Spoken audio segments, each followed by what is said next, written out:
வணக்கம். இன்றைக்கி என்ன பார்க்க போகிறோம் அப்படின்னா, மெட்டீரியல் துணி எடுத்து நம்ம தைக்கிறோம் டாப்ஸு.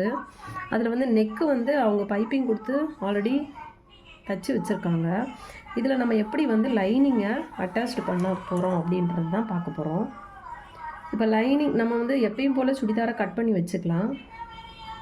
லைனிங் வந்து கட் பண்ணி வச்சுக்கலாம். வச்சுக்கிட்டு இங்கே பார்த்திங்கன்னா நம்ம தைக்கிற துணியில் எந்த அளவு கழுத்து இருக்கோ அதுக்கும் ஒரு 1/4 இன்ச்சு உள்ளுக்குள்ளே வர மாதிரி இந்த லைனிங்கை கட் பண்ணணும். ஒரு கோடு போட்டு கட் பண்ணி எடுத்துக்கோங்க.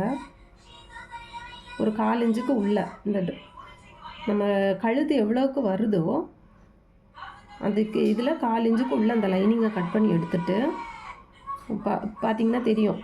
அதுக்கு 1/4 இன்ச்சுக்குள்ளே இந்த ரைட் சைடு இருக்கிற நெக்கை தூக்கி ஷோல்டர் எடுத்து இந்த லெஃப்ட் சைடு வச்சு அது மேலே ஒரு 1/4 இன்ச்சில் நம்ம அதை எவ்வளோ லைனிங் தையல் தம்பு விட்டோமோ அதுலேயே அப்படியே வச்சு தைச்சிட்டு வரணும்.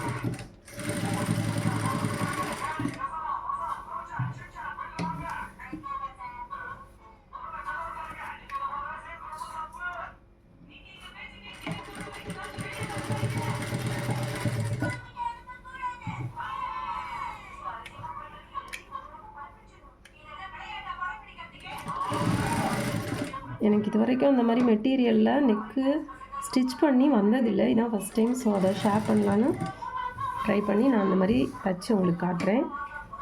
நம்ம அந்த லைனிங்கில் எவ்வளோ துணி வந்து தையலுக்கு விட்டோமோ அந்த அளவுக்கு உள்ளுக்குள்ளே இருக்கும்படியாக இப்படி வச்சு நம்ம தைச்சிடணும். பார்த்துக்கோங்க.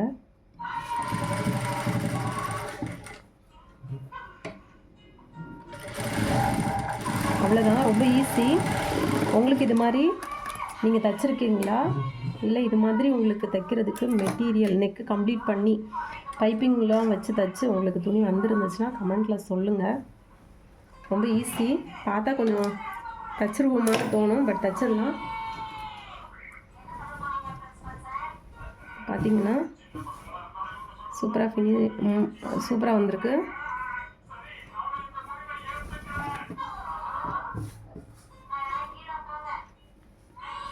அவ்வளோதான். இங்கே பாருங்கள். இப்போ இதில் வந்து லைனிங் அந்த பைப்பிங் வச்சு தைச்சிருக்கோம். பாருங்கள். பிடிச்சிருந்தோன்னா லைக் பண்ணுங்கள், ஷேர் பண்ணுங்கள், கமெண்ட் பண்ணுங்கள். நீங்கள் இது மாதிரி தைச்சிருக்கீங்களா? உங்களுக்கு இது மாதிரி வந்திருக்கா அப்படின்னு கமெண்ட் பண்ணுங்கள். Thank you so much.